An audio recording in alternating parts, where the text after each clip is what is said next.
Thanks everyone tuning into the live stream and also here in Rialto Hall.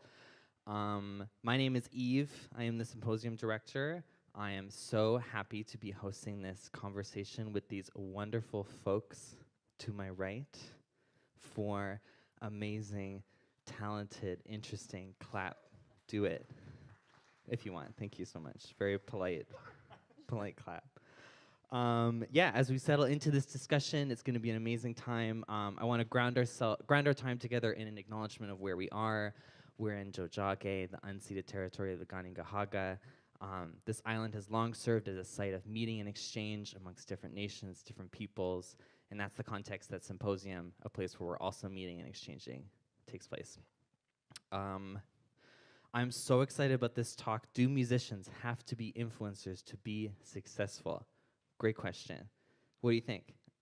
Hold that thought. Hold that thought. Yeah, we're gonna get to some very interesting things. I'm gonna introduce the panelists to my right. First, we have Melissa Vincent.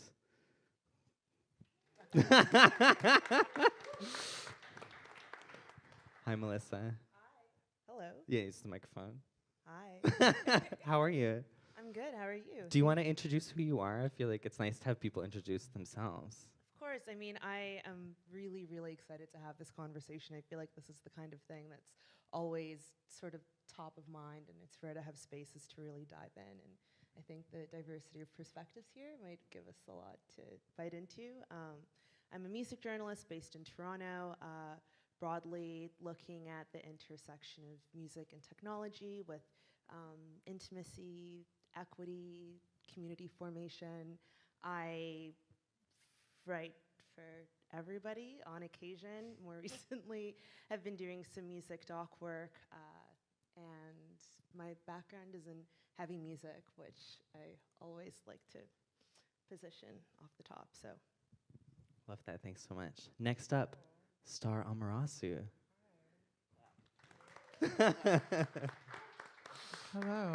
Star, introduce yourself. Who are you? Hi there. Hello. My name is Star AH-MER-AH-SU. I live in LA. Ooh. I am the American Apparel hipster Barbie of the panel. There has to be one of these. There has to be at least one. So they brought me all the way here. What do? I do things, and I am a person. I'm a noun. Period. No, I'm an entertainer at the end of the day. I'm an entertainer. I entertain people, whether it be on the computer, in person, or behind the scenes. I entertain. Exactly. Star's also an amazing musician and DJ, and that part, too. and you're DJing tonight. Oh, yes. Yes, downstairs in the Piccolo Rialto. Only because I asked. I was like, I want to DJ. You asked me to do this, and I was like, I want to DJ too. You're so good at it. Well. And you have lots of interesting things to say. They do pay me to do it. Yeah. Next up, Maryze, welcome. Thank you. Everyone gets a clap. Introduce yourself, Maryze. Who are you? My name is Maryze. I'm a local Montreal musician, songwriter. I make music in French and English. I call it stormy, sweet alt pop. And I also kind of accidentally became a TikToker lately, which has been fun and unexpected. So I make some content. And I also recently have started DJing, which is pretty fun. So I'm just trying to always learn more forms of creativity and create on different platforms. Yeah. Nice. And last but certainly not least, David. Hi. Schellenberg is my last name. Yes. It's a hard one. Introduce yourself. Who are you? Hi, I'm David. I have a long history in working in music. I started throwing shows as a 15-year-old, and then I eventually bought a bar with 7 other people and ran and purchased shows at a club. And then I got out of that during the pandemic and started a digital marketing firm that's called Signal Noise Music Marketing that runs ads on social media for artists like Iron Maiden, Motorhead, even though Lemmy's dead. And I hold contracts with labels like Artifact Records, Constellation, and a bunch of people. So I have a background in indie rock, and then I recently converted to like noise rock and punk rock, and yeah, that's what I do. Awesome. Thanks so much. So what's going to happen is we're going to have a little conversation. If people want to think about questions you want to ask, there'll be time in a little bit to ask those, and we can get into them. Star, why don't we start with you? Great. So you were the one to teach me about social media. Okay, yeah. Should we talk about it? Circa like 2018, 2019, when I had a few hundred followers and did not know what to do at all. I do remember that. It Yeah. was funny. You know, I'm happy you brought it up. No, I'm just kidding. Because I sometimes say this all the time. It's like, well, my claim to fame is you. You're my claim to fame. Like a mom is like, oh, well, my child. No, I remember we had this conversation because I feel like you were having some emotional feelings about it. Totally. And I think that's the biggest thing I notice is when people have these like big investment of emotion in the like process of it. And that was like the first thing was like, okay, like it's not about how you feel about it, and it's not about how you feel about yourself. And like that was like the first thing that we kind of were talking about with social media and the work of the job, right? Yeah, and seeing social media as part of your job, As part of your as a job. musician. Versus like an actual reflection of your self-worth. Exactly. Yeah. Even though it's a platform that's built around like numbers of likes and things like that, Yes. it's very easy to get pulled down into that. And I remember you were telling me, you just gotta make it a thing that it's not. It can be aspects of yourself, like when we were talking about how to like the tools of which to start thinking about how you wanted to market yourself, I guess, really is what it is at the end of the day. But we weren't using those words, right? We were having like a conversation, but you're like marketing yourself to people. So you are using your real experiences, but oftentimes you have to separate your actual feelings from it. And that was like the first step of like being a better or becoming more successful at it too, because it's like you're doing it a lot and you're making a lot of posts and you're making content and stuff, and it's like separating the self-worth part of it was the first step, right? That's kind of, is that what we're talking about? Yeah. Totally. And I'm curious, like, what is your relationship to social media and your art these days? I think of it as like a fantasy. Like I don't view it as, like I might even obfuscate. I like that word. That's my new word. Obfuscate, like, yeah, where the truth is not really the truth. Like what is real? It's like kind of like some of it is funny, like it's purposefully funny, or it's purposefully like, is this actually the actual real thing?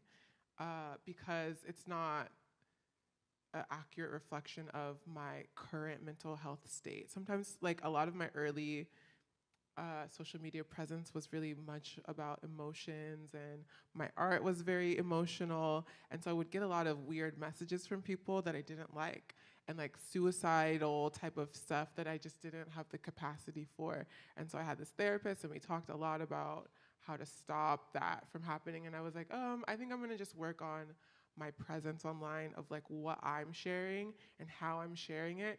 And so I realized that I have to like separate my self-worth and my real self from AH-MER-AH-SU, like Star AH-MER-AH-SU, the like online character, honestly. And so I honestly today I feel like I notice a lot of people who know me or who've only known me through the internet and then meet me later are like, oh, like you're a little bit different than you are on the computer or like you are on Instagram. And I'm like, yeah, that's because like I had to separate that version of me from like my real self in order to continue to build that as a career or like make money from that. Because it's not like, it can't be me.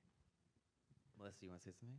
Yeah, I mean, I think I'm really proud of you for being able to make that distinction, because we're living through a moment where audiences have never had this level of access to the artists that they listen to and idolize in some ways.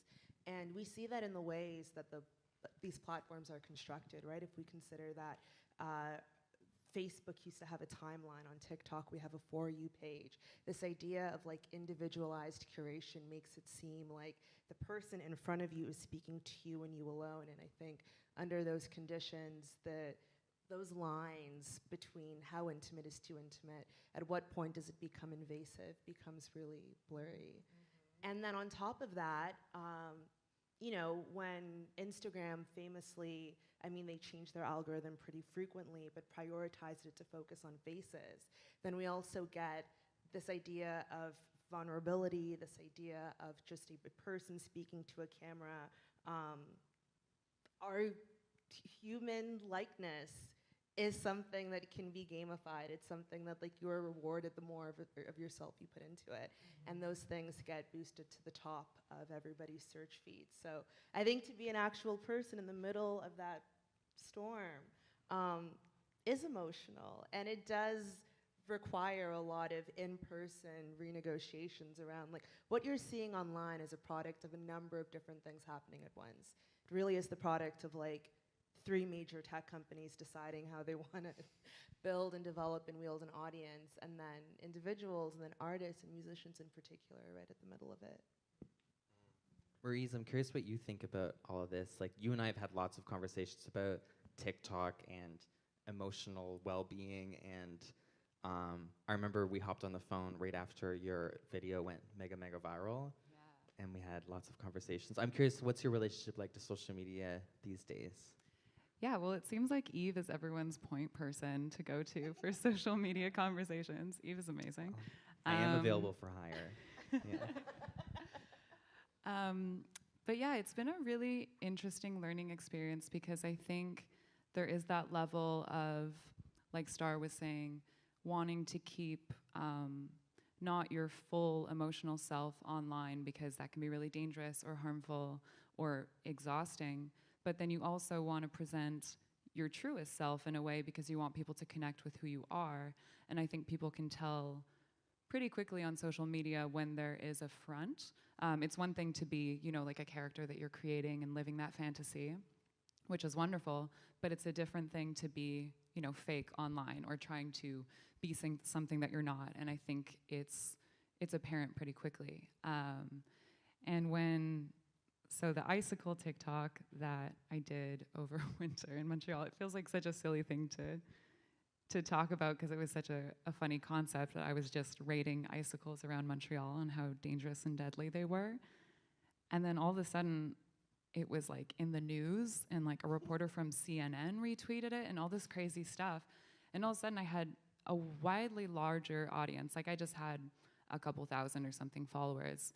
And then, you know, all of a sudden it was 20,000, 30,000. And I had no idea what to do. So I actually just didn't post for a long time after that first TikTok because there was that pressure of following it up, knowing which direction to go in because I'm not going to be an icicle artist for the rest of my life. First of all, that's only sustainable maybe 5 months a year in Montreal because it is pretty cold. So redirecting that and figuring out what I wanted my quote-unquote brand to be, and then hoping people weren't upset because people were like, I came here for icicles. I was like, well, that's not the only thing that I am.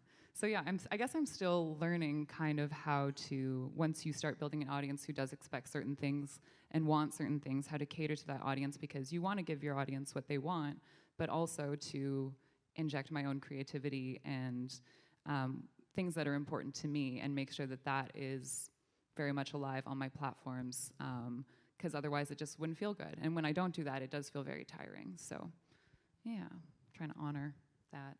Yeah, totally. David. Yeah. I'm really curious what your thoughts are on all of this from like the industry label side of things. Sure. Like, can you talk about like your role in digital marketing and how you think about social media and artist releases and things like that? I help artists monetize their careers via social media, in short. So I use social media strictly as a tool to build trust, to sell a product at the end of the day. I know it's very bleak to say that out loud. I think it's very real. But It's so real, yeah. That's what it is. And your job as an artist on social media is to get to know your audience, create trust, create friends, do favors so that you can go back and ask them for a favor. And that favor is to buy a ticket, to stream, to do something like that. Often artists commonly make a mistake when you first follow an artist on social media. You'll see an ad or a post or something that's like, buy a ticket to this, buy a ticket to that. You don't know that person yet. Why would you do that? You just introduced them. That's like if Eve was like, help me move tomorrow. I'd be like, Eve, you're great, but we're not that close. But if Eve and I were After all we've been through. I know, maybe you're a bad example. Eve and I work on many projects together. But it's about building that foundation of trust. And so that, like, let's say Eve and I hang out some more, we swap stories, I be vulnerable, you be vulnerable to me. I lend you a sweater. Right. And then eventually it's like, hey, David, will you help me move? I'll be like, absolutely. And artists have to make that relationship with their audience to sell a product. And so that, oh, I sound so much like my father, so capitalistic. He's so proud of me. I tried to do art instead, but fuck, here we are. But yeah, that's what social media is to me, is just a way to build campaigns and build trust and create funnels from introduction to purchasers. To keep you engaged on the platform, to find out what you like and what you want from that artist so that they can serve it to you. And ideally be genuine about it and, be honest. Because again, like you said, if you're not gonna be honest, then no one's gonna stick around. So it has to sort of be like a collaborative world of both. I tried for a client, I made them post about getting a speeding ticket, their gear set up, and records that they thought were underrated, and everyone wanted to know about their gear. You saw it naturally, that's what people wanted to, so then they just started doing gear segments, and all of a sudden that's what they got popular for, and then they were able to get that to convert people to listeners and to customers. It's, it's just how it works. Go ahead.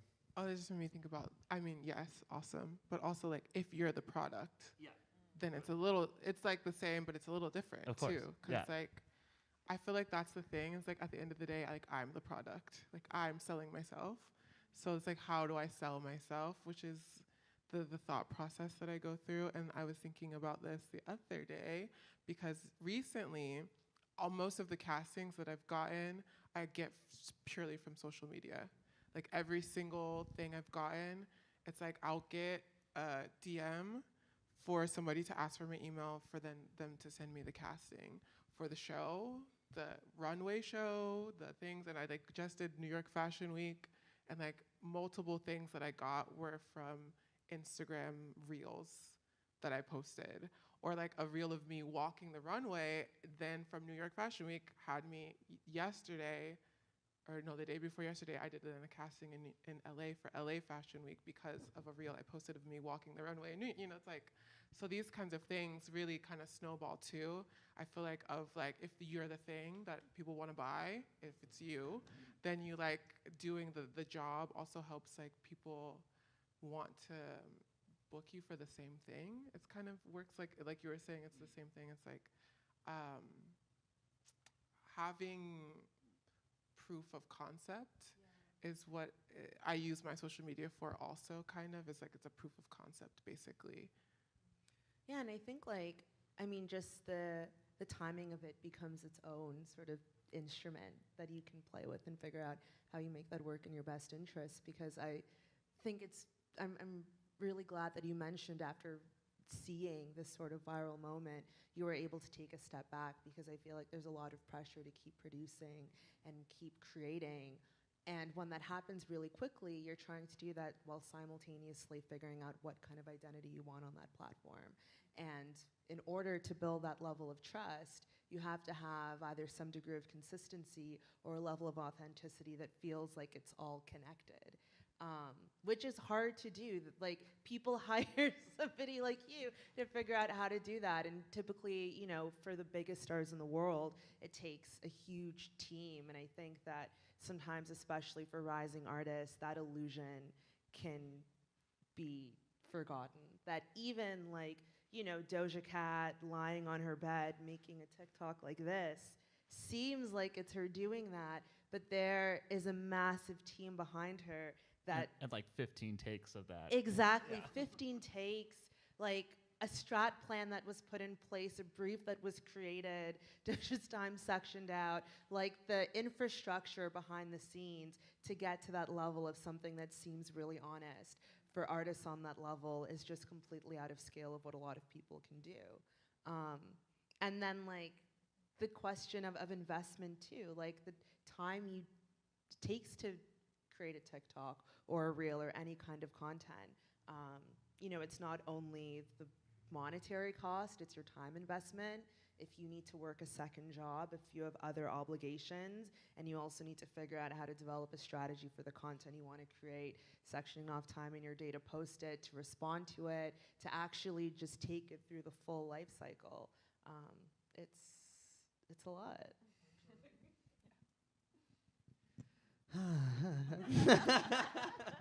It is indeed a lot. I'd love to talk more about this A word that's been thrown around a lot, which is authenticity, because I think the social media ecosystem we exist in right now is values a certain like authenticity or like performance of authenticity, and I'm curious how all of you think about that, like in the stuff you create or the stuff you work on with other people or the stuff you see. Like, how do you think about like performance versus, you know, picking up the phone and doing? How do you think about that? You know what I mean? I know what you mean. Go for it. I'm a hater though. Say more. I just feel like I think like everyone's stuff is kind of boring. Like I don't really. That's why I don't have TikTok downloaded on my phone. Hell yeah. Anymore, because I feel like everything's kind of boring. Or like, you know how you're talking about like you tell this person to do the 3 different things. It's like I would go on these things and I'm like, after a certain point, most people get a video that they become successful and then they just do that one thing, and it kind of becomes boring to me. Even if it is what they like to do, it's just boring. I'm a shit poster. Like at the end of the day, I really feel like most of the time I'm a shit poster, and that's like what I find funny. So then I just kind of, it's very random, which I like those pages that are super random. Like there's this one TikTok, I can't remember their name. I don't even see. I don't follow. It's like I don't follow up. I'm not the best engaged person, but they're always in some random place saying the most random thing, and I find that appealing to me. It's like randomness, or people who do different things online. Why?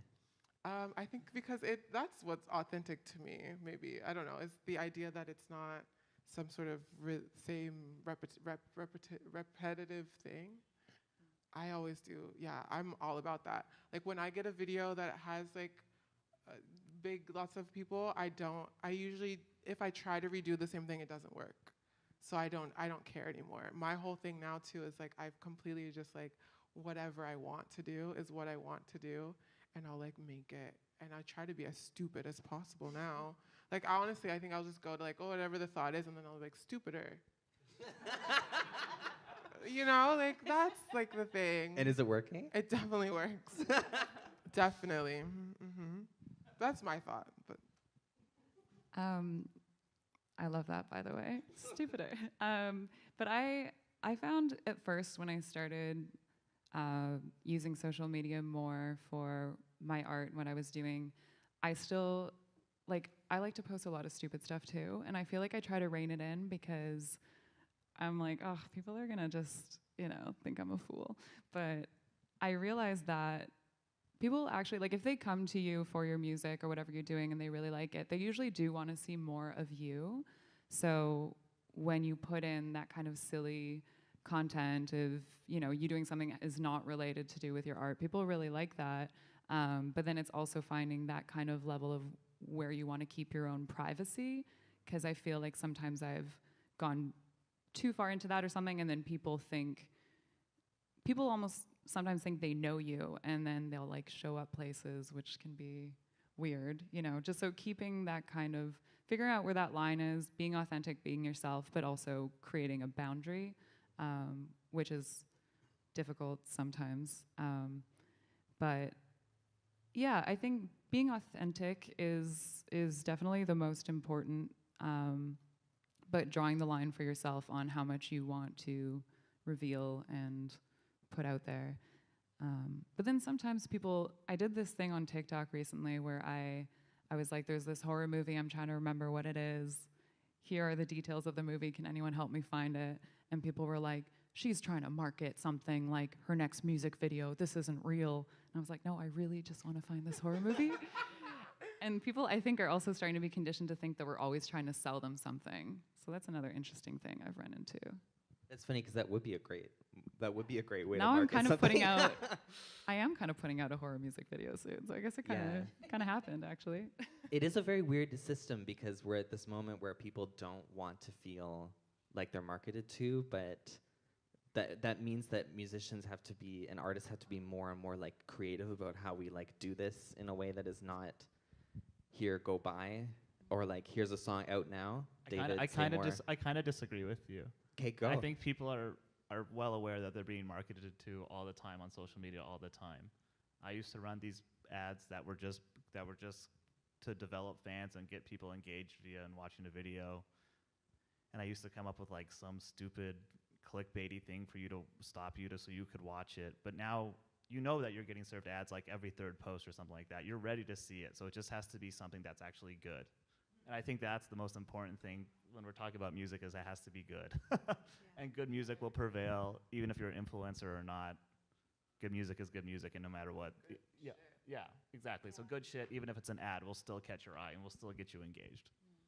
I mean, I think what's interesting about the question of authenticity is that because we're talking about it so much, because it always comes up whenever we have conversations about social media, like there's a lot of value to it. Like the importance of being authenticity, I think sometimes is this weird trick that major tech companies have taught us that we need to be authentic for them when they're very rarely authentic with how they treat how they treat users and how they treat us. And I'm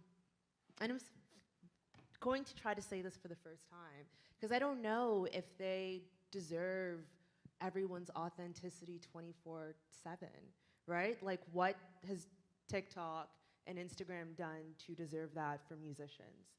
And if we even think back to like 10, 15 years ago, when to be an artist and to have your music associated with the brand was something that like people were allowed to call a spade and call it for what it was. And you had these viral moments that were attached to artists or these big PR stunts that were attached to moments. And we think of like huge songs by like independent artists being in a car commercial or Feist's song in an iPod commercial that didn't need, like Feist didn't have to represent Apple when she did that. Feist is great, but she like was able to do it and kind of separate that part of her from the rest of the music she wanted to make. And now the kind of like collapsing of those things onto each other. I think we're just like still very new and early in how we're figuring out those distinctions between identity. Yeah, I think also though now people are like, yo, your song's in that commercial, get that money, that rocks. Like everyone, like there's no such thing as like selling out anymore. Totally, which yeah, is, like, but then like get that money, which kind of rules. and we want people to get that money, but you could also pay for that. So like when brands are able to use a song on TikTok for free and like they don't ever need to pay for associating themselves with that artist, that's like a whole like kind of infrastructure of like visibility and like a pathway for commercial success. Oh, they pay fractions of a penny for that song. So they're still paying for it, but just literally nothing. Yeah.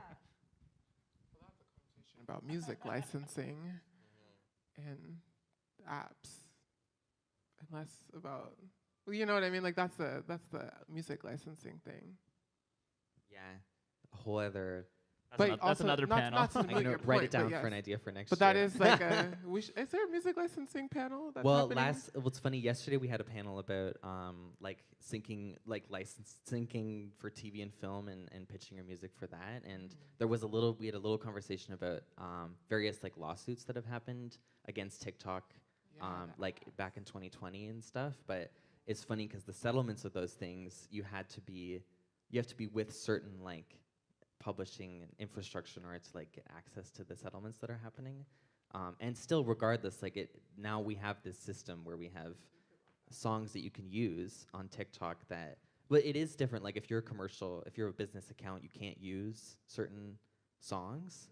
But people find all kinds of ways. They use, viral remixes pop off all the time, and then they use those and they ask there's a lot of, asking for forgiveness after instead of asking for permission. But I'd like to circle back to the panel topic a little more closely. Like, what? I'll allow it. Thanks, David.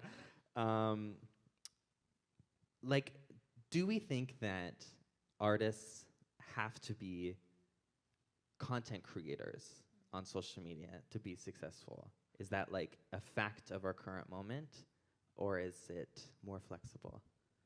It's a question for anyone. Can you be a musician who isn't creating content for social media? Yes, absolutely. How? Your music has to be really good. You can be an anti-influencer, right? Like there's these people who choose to be private, who choose just to put out art. Like, I don't know, Melissa, you and I were talking about black metal before this. There's a lot of people that just like put out tapes on the internet and have like a Bandcamp following. A prime example of a band that hates the internet is Godspeed, obviously, doesn't fucking post fuck all and does well, you know, like obviously that band was pre-internet, but I just mean there's all sorts of very niche artists out there that aren't influencers who just make great art, and great art, again, will always be the most important thing. And you could name 5 of them. I can name 2 so far. Specific 5 names. Because I'm like, I feel like, no, I disagree. I don't think it's possible. I watched this movie or a docuseries that I'm in called Women Who Rock. Love that. On Epix, which is like some MGM streaming channel. And there's all these women in music that they're into, like Shaka Khan and these women from the 70s who all had these careers. And I was thinking to myself, like, some of these ladies would not have made it. I don't think that they would have careers if they were just releasing their music or they're just doing shows.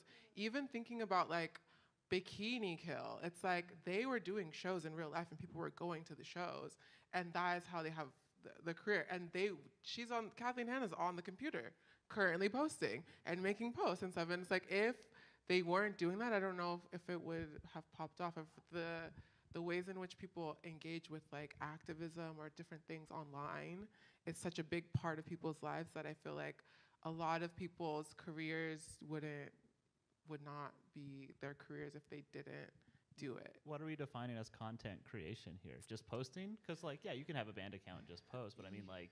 I feel like you have to have some sort of social media presence in general. Yeah. I just mean, I'm not, like... I don't think Kathleen Hanna's, like, splicing together, like... No. Like, doing a little dance and mouthing some words. No, but I'm saying the Bikini Kill was pre-internet. Yeah. So, like, they already have a career. And there's all these women in this TV show. I was, like, watching the show, or even the girl from Best Coast. And she was on a panel, and they were talking. And I was like, I just don't see... I was like, I don't think that this lady would really have, like, such a big career if she had to do it right now. Yeah. Because you have to do so much more. And you have to be so personal. Like, you have to be not only, like, a person, you have to be, like, a UN delegate. And you have to be, like... an artist, and a TV show host, and producer, and a comedian, all in one, or otherwise you really aren't gonna. And hot. Yeah. Most importantly.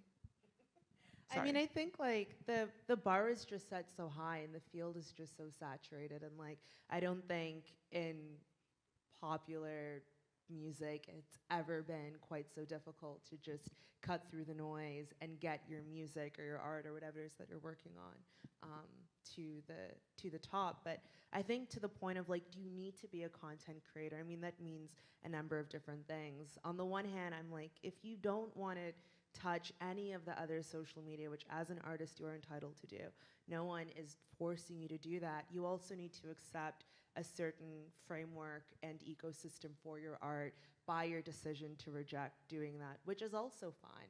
And I think like, you know, as long as it's somewhere, I don't know, you want a website, a blog that you update and you keep very small and you build a tight community around yourself. I think his name is Kevin Kelly, who has this idea of 1,000 true fans. And like that's something that whenever I see artists attempting the newsletter route or just like really fortifying and nourishing a tight community around their work, you can go far with that alone. 1 million people don't need to know your name. But if you have 1,000 fans who believe in you, who invest in you, who will come back year over year, that will sustain your art. And that might be a way for you to get around the like, I need to be everywhere at once, consistently making content on 3 different platforms, be legible, be trend forecasting, making sure that I'm saying things with the right kind of digital lexicon that lands. There's like a way around that, right? No, absolutely. Well, Spencer Krug of Wolf Parade has a Patreon that makes him more money than he does playing in Wolf Parade, where he just has like 100 to 200 Patreon fans that just he performs private concerts to, because he took that fan base and brought them over with him to a place that can support him. So that's at 1,000 fans, where it's like he's like, all right, I got all these 200 nerds that want me, that want whatever I make, and I just have to make sure they don't go anywhere so I can, feed my kid and pay a mortgage. Yes, Ian?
Also, Kai, can you get a microphone for the audience questions, if we have one? But it's fine. Go ahead. Yeah, just going off of that, I was going to say, I think it also depends who your audience is and what kind of music you're making, because there's a difference between an influencer and a content creator. If you're, just posting about your shows or that kind of thing, I think that's useful for any artist who wants people to know what they're doing. But then there are some artists that think being an influencer is cringy, I think depending on if you're a pop star versus, like a cool indie guy, maybe you don't really have an audience that wants you to be an influencer and to get on and to follow these trends and that kind of thing. So it depends too, like who you're trying to reach. And I think that this might be a controversial take. I love it. Go. I knew you would love it. I knew you'd be like, let's go. I already love it. But a year ago, I wanted to put out this song that was like really poppy, really hyper poppy, fun, sparkly. And I was really excited about the song, and a lot of kind of music bros online hated it and just slammed me on social media, and like intensely, really just like, women shouldn't write songs, you shouldn't put anything out ever again, all this type of stuff. This is on TikTok. On TikTok, yeah, there's some ugly little gremlin trolls on TikTok. But someone in the industry was like, hey, I think if you put out this song, you might lose some credibility with some kind of, gatekeeper indie dudes. And I was like, well, that's not who I'm making music for. So I put it out, and it was great, and I loved it. And that's because I did it for my own career, my own self. And if I had been making music for an audience that was different, I probably wouldn't have done that. But I also probably wouldn't be on TikTok making silly videos to begin with. So I guess my point is, do it for yourself, first of all, and there probably will be people online that don't like what you do, because not everyone is going to like what you do, and if they did, you don't want terrible people liking, or maybe you do, I don't know, but you know what I mean? Like, you want your audience to be folks that you... Yeah, people want cool fans. People don't want loser fans. It's true. So many people, okay. I don't want mean fans. I like my loser fans, just not my mean fans. Hot fans. Yeah, only hot fans. Right. But I ran an ad Actually, campaign. I want celebrity fans, and I have them. I ran an ad campaign for a band that You. that made nice Celebrity dream right pop there. music, and everyone that engaged in the content was 45 years old, and they're like, this isn't what I want. I'm like, oh, I'm sorry that these people like your band. Like, sometimes you just have to take what you can get, and like, people liking your art is still people liking your art. Sorry that they're not 22-year-olds, but it's just like, if people react to your art and they like it, and social media is how they got there, then that's cool. I want the pink dollar.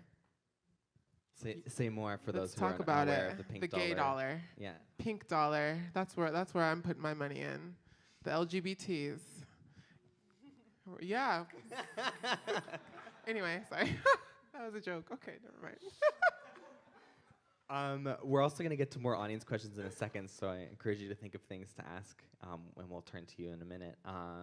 But as we round out our time, I am curious about what you all think about what is the future of all of this? What is this system going to look like in a couple years, 5 years?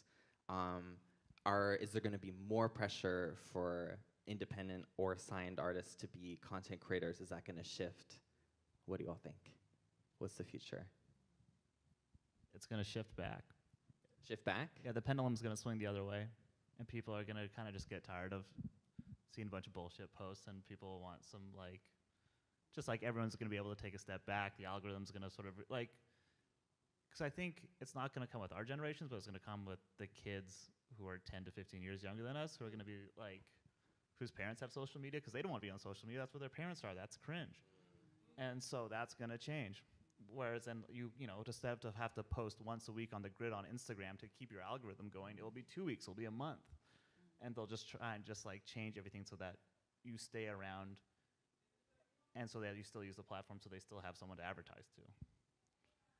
Yeah, I mean, I think we're already seeing the beginning of those anti-marketing marketing campaigns where there is this sort of meta-narrative that my label is making me do this, so I'm doing it, but it's gonna go viral anyways, so you're still gonna listen to the song, and that I think is an interesting foreshadow into it. I mean, I think I'm just really grateful for how robust this conversation has been, and nice bit of criticism, but something that I was thinking about on the way over was even just also not disputing the fact that because of a platform like TikTok, we've seen artists, I think, have this opportunity to feel like they're not running out the clock on their art, and even if something doesn't hit the moment you drop it, you have a kind of endless lifespan where anything can happen and push it back to the top of somebody's mind or make it popular again. And I mean, not only this sort of Fleetwood Macs and the Kate Bushes of the world, who will be fine either way,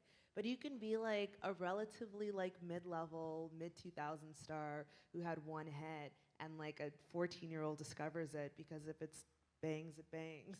And we'll find it in a new way and give it new life. And when I think about these models of the future, I wonder, how can we bring that piece into something that's built more sustainably, and built with artists first? And I think actually tries to grapple with this question of how do we get people just paid for the art that they're creating? Because we can't only rely on brands to feed people and keep them sustained, because a brand ultimately cares about their bottom line. They do not care about your art unless it's popular and it's going to make them money. So how do we develop these systems outside of that give people opportunities for fresh breath and new ways to reach new audiences, but also bring in the people who don't want to be content creators? And I don't know. maybe sometimes it's conversations like this is where we start. Oh, I love that. Star, what do you think about the future? I do think. What do you think?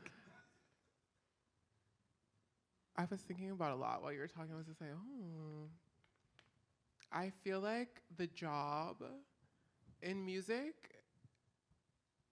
and the future of music and social media, those things together. Yeah. I just feel like everything's shifting more towards, as far as my career, I noticed like my goals and everything, like even thinking about the music supervisor's job is becoming more important.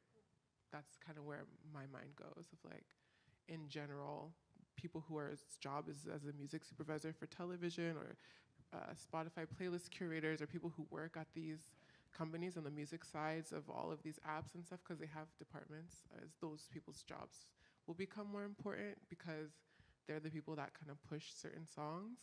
And I think that as far as like the social media thing, it's like, well, like you were saying earlier, things that are good, well, it has already become more important because the market is really saturated. So I noticed, you know, songs come out with people that have social media followings and they're just not good songs. So I don't really care to engage or save it. And I don't really care. I'm a snob though, so it's different. But you know what I mean? It's the same vibe. So I think better music will just have to happen, which is good. People should be better. Also, I'm tired of, you know what, I'll say one last thing. I'm also tired of, you know, everybody gets a gold star. Not everybody should get a gold star. And not everything is good. And I do think that sometimes social media makes people believe that I love this. I love con- this. that their contribution is valuable. And I'm like, actually, maybe it's not valuable. Oh, And yeah. Hell yeah. They should shut up, you know? There should be more shutting up. I'm hoping that in the future, more people shut up. Myself included. Hey, Yeah, I don't have all the answers, but I just do want less talking. I don't care if you're transgender. I don't care if you're gay. I don't care if you're straight. Maybe just stop talking. Thank you. I mean, I feel like it's like, when you said that, like, I feel like just a quick side note, it is like people are scared to have taste. Like, you're allowed to have taste and say there are things you like, there are things you don't like. And I think that because we've only been trained that the only way to do that is in this, like, corrosive, mean-spirited, gotcha kind of way, there's no way to be, like, warm and gentle and, like, open-hearted with expressing dissent. And, like, even me saying it out loud, I'm like, it's, like, really scary territory because people take this kind of language and rhetoric and use it to spin it into something that is really dangerous and harmful. But then the result of not doing that is like, not everybody needs a gold star. You can go to the dollar store and buy your own pack of stickers. Like, you don't. And it's also like, it's okay to make bad art for a long time before you make something that's good. Like, I was reading recently, like, Dua Lipa tried 7 times to have a hit song before she became widely successful. Like, I think, yeah, right? Maybe that was the thing that had to change, the song, girl. right? She didn't write that, but yes. And like, it's okay for somebody to try something, try a style of music, attempt to practice their craft in a new way, have it fall flat, and then also feel like they can try again and not feel like you have to be a breakout star. Everything is sort of one and done off the top. Sorry, I'll let you go on. I love that. Maryze, what do you think? Yeah, I agree with everything that's being said. And also, I feel since that pendulum will inevitably swing back, I think that right now, maybe we're moving out of this, but there's been this trend of creating music for TikTok, making, you know, trendable songs with the dropouts at the right time that's just short enough to fit into whatever the algorithm has chosen as the selected amount of time that will do best in the FYP. So it's like, I think that hopefully that won't even be a consideration anymore soon when people are making music, because it is fun to make songs that are really catchy, and maybe people will like to use it on social media, and maybe it can be used for certain trends and whatever, but that can't be the only reason that you're making music. That's not sustainable. And I want the return of like the 6, 7, 8-minute song, you know? Yeah. Super, super long and drawn out, and it's like 3 songs in one. I just hope people won't limit themselves, and I think there is gonna be that return of kind of like, fuck the algorithm, we're making good music that we wanna make, and I think that will be just as popular. And people see through this now. Yeah. Like a TikTok song is like an insult that people throw at certain Yeah. pop music, and audiences are like smarter than people give them credit for a lot of the time. But you just want Bohemian Rhapsody, is what you're describing. Over and over again for the next 20 years. Which was not a single, and only became a single because of Wayne's World. So there's pre-internet influence in a song that Music brought, supervisor. yeah, exactly. But also how this is like not a new phenomenon. I think Exactly. sometimes we almost blame too much. We almost place too much blame on like TikTok and Instagram as like creating a new novel problem, but it's like really a transformation of a system that's existed. You know, people didn't want to make music videos when MTV was starting to be a thing, and musicians were like, why do I have to make a music video? I just want to make music. And now people are like, why do I have to make content on social media? I just want to make music videos. You know? It's very interesting. I don't even want to make music. And on that note, I think the Gold Star conversation is also really interesting because at 4 p.m. we're doing Love It or Block It, the social media roasting panel, where we're going to have some really fun, honest, supportive, honest conversations about 3 wonderful people who volunteer their social media feeds. And that's at 4 p.m., so I encourage you to stick around for that. We have about 15 minutes left, and I would love to throw it out to the audience if anyone has any questions about what we've talked about or anything else. And Olivia, can I get you to run the microphone, and can you come in the middle and talk?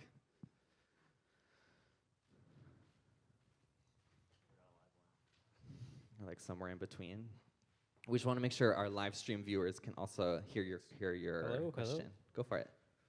Hi, good stuff. I had a question about basically like if you're not pursuing social media at all, people mentioned like, okay, Patreon or a newsletter, or basically you want to get your audience to a place where like, you know, you have their full attention and then you can monetize that somehow, right?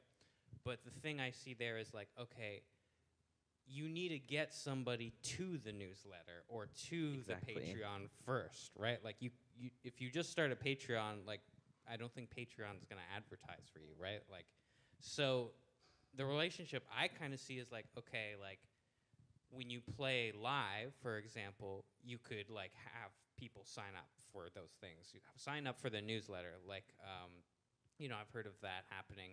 But other than that, like, I don't really see anything else other than social media. Like, maybe you don't need to have like a super vocal presence on social media, but you kind of still need something so that like, you know, when you mention like, okay, I'm in this band, somebody's first thought is just going to be like, okay, like without you even saying anything, like I'll look that up on Instagram. And then on your, you know, you have an Instagram there. Maybe you don't post there all the time, but like it's there and there's a link in the bio and then boom, like you can go somewhere with that. But like that to me is still like a presence. It's not no presence, but maybe it's like less than what people kind of think of when they're like content creator or influencer, etc. Super interesting. Do you have a question? Oh, well, sorry. I thought, but the question was like, comments are great too, is right? it possible, like, other than what I said, like, to not have like Right, no right, right. presence, like, Yeah. like you don't do that option at all? Unfortunately, no. The short answer is no, I feel like. And Thank you. You have to have a little bit of something. You have to have something that can point people to where you want them to go. So like what you said of having a link in bio on your Instagram or having your sign-up sheet at the newsletter, there has to be a way for you to communicate directly with an audience that you're building. And even if it isn't, even if you're not going to post often, but even like every e-commerce platform, Bandcamp, Shopify has a way for you to directly communicate with your fans. So they're all the same thing. Like you know, you can try and get Bandcamp subscriptions, but you can still write to them and be personal on there. Like you're gonna have to, at some point, just chasing people down. And then, or you can just do it where you make a great thing, you get a huge, and then you just delete all your socials and tell people the only way they can find you is on here. But that's much more unrealistic.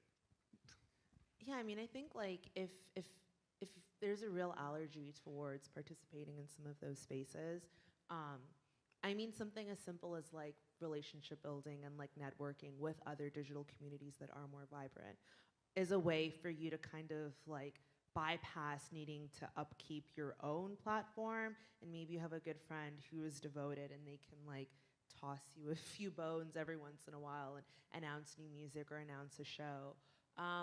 But it is an interesting question, like, can you do away without it? And I guess the question is like, is it just do away without online platforms in general, or like the big 3 or 4 that we've talked about today? And I mean, as somebody who is like a big fan of a place like Rate Your Music, or knows that there is a robust community on a place like Discogs, you can still, like, I think it's a matter of your work needing to be somewhere online. So there's some kind of footprint, and so you're not making people work too hard to connect the dots. So if you're at a show and then they're like, oh, what was the name of that band? They can Google you, and they don't need to turn over a bunch of stones to find it. Unless that's what you want, then that's up to you. But like, you only really need a few things in place to make that easy for people. And if you want to turn it into like a graveyard, have an Instagram, link in bio, 1 post, it's your album cover, 3 followers, and then it connects to your Bandcamp. Like, that's not the end of the world if that's your decision. It just comes with sacrifices, like everything. But yeah, I think we've seen that, especially with heavy music, with just like online communities. Rate Your Music.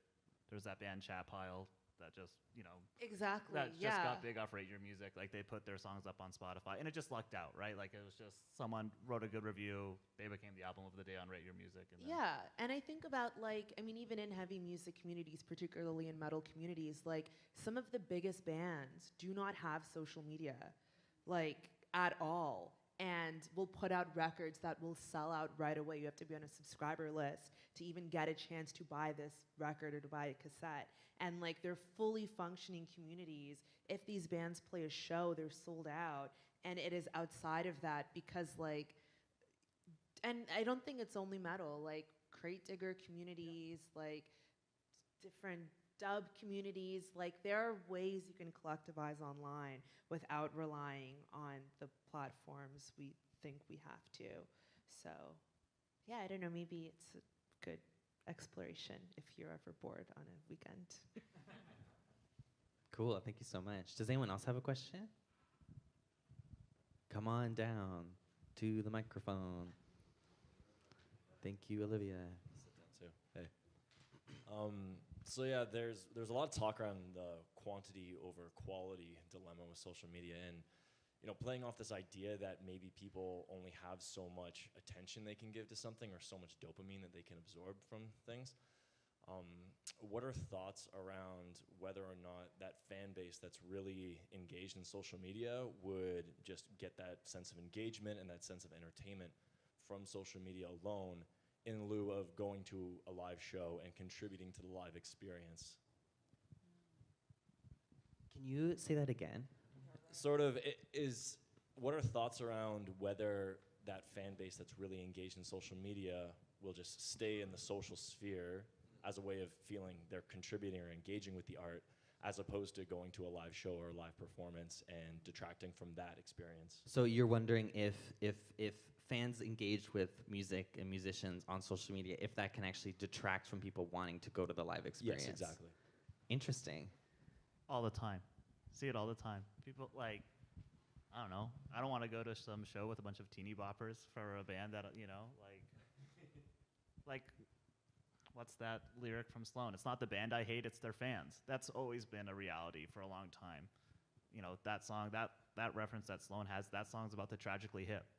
Like, yeah, the hip write good songs, but there's no fucking way I'm going to go to that concert and stand in a crowd with a bunch of tragically hip fans. That sounds terrible. So I just think, yes, the answer is yes. But if the question is about the fans who are engaging, the ones who are engaging on social media, who then do go to the show, I kind of feel like it. It was more the opposite, like people who who are not the social media followers. From social media in their bedroom, but they don't opposed to going to a show and feeling like, because they feel like, oh, I've been satiated for entertainment. Like they're being oversaturated already online. I don't know if this happens. I don't know to what degree. Like I don't know if people engage with people online and then are like, I've seen it. I don't need to go watch the show. That's the question? What do you all think? You'd hope it would give them a taste and they would want to come see more, I guess, unless you're posting your entire show online or your whole, your comedy set ahead of time so that people aren't interested in coming to see it live. I think the issue that I've seen with a lot of my peers is more getting people to actually come out and, buy things. Like people will be so supportive online, and then when it comes time for a show, obviously 100,000 followers online is not going to translate to 100,000 people coming to your show. It might not even be 100 people. So that's something that I've seen a lot of people struggling with, of just how, okay, you seem to be really engaged online, but then getting people to take that extra step and become like a quote unquote paying fan, I guess, to purchase your product or your show. Yeah, I mean, I think like just being able to convert an online fan into a purchaser is incredibly difficult for even people at the top of their career. And I don't know if this is quite what you're getting at, and I don't want us to go too far, of course, but I mean, that I think is also situated in conversations around like live music in the metaverse and like how we're thinking about Web3 platforms and like what is like a budding reality of like you don't need to leave your home to look for the human experience that you want, and like VR making that as possible and accessible as as it can. We have a whole panel about VR on Sunday, and another one about Web3 also on Sunday. So Wow. come to that one for more on that. But it's just like chasing vanity metrics, right? It's just like that never converts. People all the time think that just because you have 1 million, streams or listens or whatever, that I know so many artists who have canceled hometown shows because they thought that they were going to sell tickets. At a 500 cap room, they sold 60, a week out, and then they're like, "Oh, I have COVID and I can't play now." But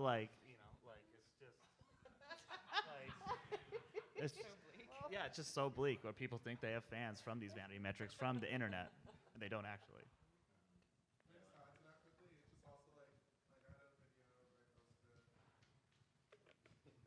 I had a video that I posted that had like over 700 likes. If you actually go and look at some of the accounts that do like your stuff, some of these are like, I don't know.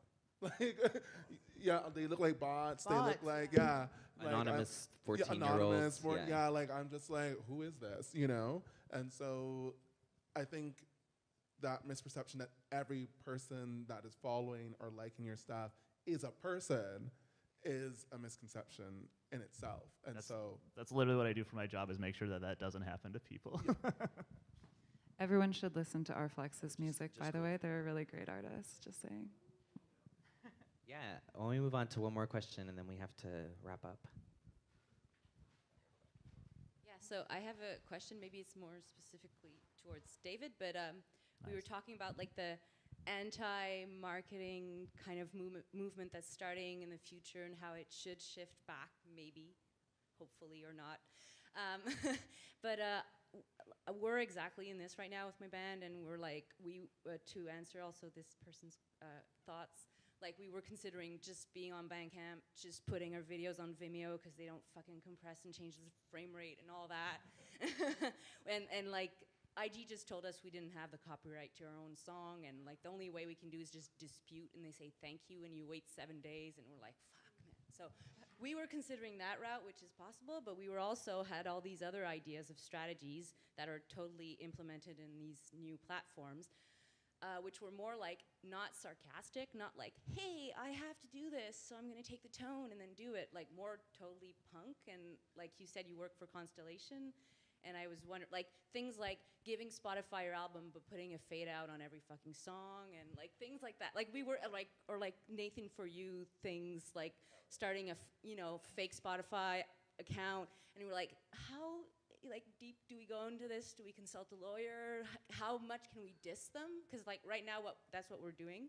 We're just like dissing them, tagging them. It's working, tagging Bandcamp. But like all this to say, like, do you have an example of like a punk strategy that was out there? They used the platforms, they went hardcore punk on it, and it worked, and they stayed authentic. Yeah, I mean, I would say this is a punk example because Neil Young is the godfather of grunge, and it's not quite the same because he obviously is operating on a very high level. But like throughout his career, has always been invested in these sorts of like interrogations with the his marketing cycle or experience. And yeah, I mean, I think like, you know, the other point to that too is like when artists talk about, well, how can I just drum up publicity and buzz and interest in my work? Something like that is a perfect example of this sort of like anti-marketing marketing campaign where that is so much more interesting for an outlet to talk about than somebody just going down a traditional route. And that's actually a story and can generate interest in a way that you just sort of checking all of the boxes won't. And I also think, I mean, I don't know if you're allowed to say this, like 100% yes, fuck with Spotify. They fuck with everybody on a daily basis and don't blink twice. So things like that, I think, are ways that artists can start to reclaim agency on these platforms that we're told we need to just like, if they tell us to jump, we say how high. And then if you have a place for real fans to actually engage in your music fully, then that's available. But Spotify doesn't need to be the only person that gives them that experience. I would say, I would give another example. It's not punk at all, but in some ways I find it punk in a different way, which is what Lil Nas X did with like having Montero, the music video, come out and then making the line of shoes with Nike that had a drop of blood in them, and then insinuating that he was being sued and talking about a specific court date, and then people wrote articles in the news about him being sued, and then the day of the court date, he released a 2.5-minute comedy sketch video of him playing judge, prosecutor, and defense, and it was a promotion for his next song. And I find that super fascinating. I think it's like such a like interesting media intervention and a way to like use social media to like drum up organic reach in a way that is like also very creative and like very interesting and very artistic in a different kind of way. I mean, like he's the template, right? Like having a viral song on TikTok didn't exist before Lil Nas X. Like he actually introduced that concept to the world, and I think since then has just like the way you described it, like deeply interwoven, thoughtful, weird, funny. It's so much of what we're talking about that he's been able to execute on that I don't know, it like blows my mind every time I see him do something, and also just wonder like what's gonna happen next, because I think it's as much of a critique of the music industry as it is of media environments and platforms. And also just to answer your question if there's a punk rock route, yeah, it's existed forever. It's going on tour, playing $5 shows, doing the Fugazi route, you know, just like play 100 shows in a year, create records, you know, just do that like the OG way. It's like just do it as if the internet never existed. And yeah. Like, yeah. Amazing. I'm sure we could talk about this for like 4 more hours, but it's time to cut it off. Thank you all so much. Can we get a round of applause for our amazing panelists? So a round of applause for our moderator. Stop. No.